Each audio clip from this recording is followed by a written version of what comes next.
Hai sahabat-sahabat, kita lagi ketemu dengan teman-teman tokoh-tokoh aktivis dan tokoh-tokoh politik yang ada di Tanjung Balai. Kali ini kita akan menanyakan tentang hal isu-isu politik yang sedang viralnya, yaitu calon-calon wakil wali kota yang akan mendampingi PLT wali kota yang sekarang ini, Haji Waris Tholib SHG. Hai, mari sahabat, kita akan mempertanyakan beberapa hal dalam pendapat dan analisa teman-teman. Teo, selamat siang Adinda. Selamat siang. Nah begini, kami kan dalam hal pemerintahan Kota Tanjung Balai sedikit banyak yang kami memperhatikan sekarang perkembangan. Dalam sisi ini kami lihat Adinda seorang dan proaktif memperhatikan Tanjung Balai baik bidang sosial ataupun bidang politik.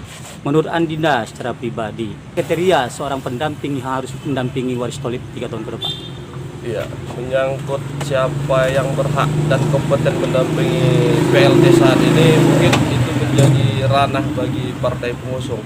Tapi terlepas dari itu semua, mengesampingkan pendamping, tapi lebih menjadi skala prioritas kita menuntut hari ini PLT Wali Kota untuk menjalankan tugas terhadap apa yang masih menjadi kebutuhan dan menjadi skala prioritas yang ada di Tanjung Balai. Karena hari ini kita melihat masih banyak PR-PR yang harus dikerjakan pemerintah saat ini.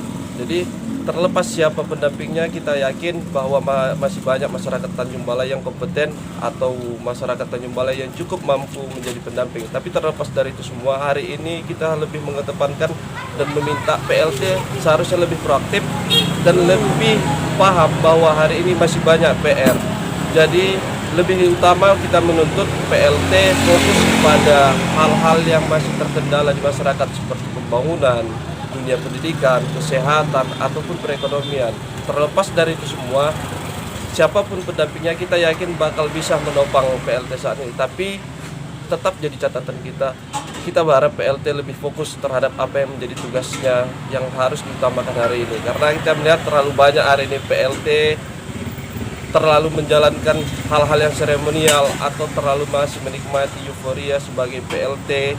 Mungkin ini menjadi harapan kita semua karena kita lihat belum ada gebrakan yang nyata atau yang konkret dari PLT saat ini. Oleh itu kita meminta sebetulnya mengesampingkan siapa yang menjadi pendamping karena itu gaweannya partai pengusung, tapi tetap kita berharap PLT lebih fokus kepada tugasnya selaku pucuk pimpinan kepala daerah Kota Tanjung Balai dengan menuntaskan hal-hal yang menjadi permasalahan di masyarakat. Mungkin itu aja, Pak. Menurut Adinda sebagai warga negara yang baik, mana pilihan itu yang Adinda pilih untuk mencalon pendamping Waris Tholib ini, seorang yang dari birokrasi atau dari politik? Menurut Adinda yang lebih baik? Kalau kita hari ini kita cukup fokus di sosial masyarakat.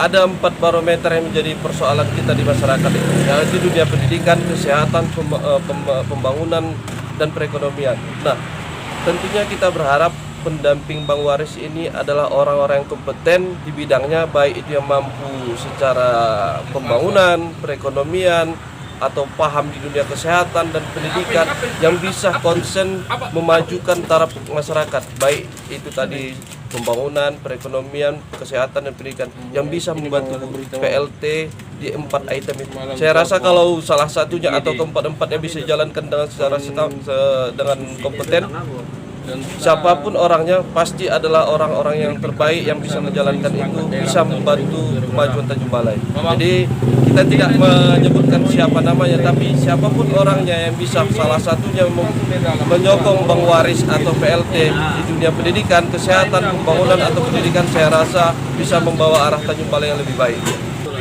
Sebagai warga negara yang proaktif memperhatikan keadaan dan situasi kondisi Tanjung Balai ini, kira-kira yang mana pembangunan yang prioritas yang Adinda lihat untuk wali kota dan pemerintahan secara global mendahulukannya?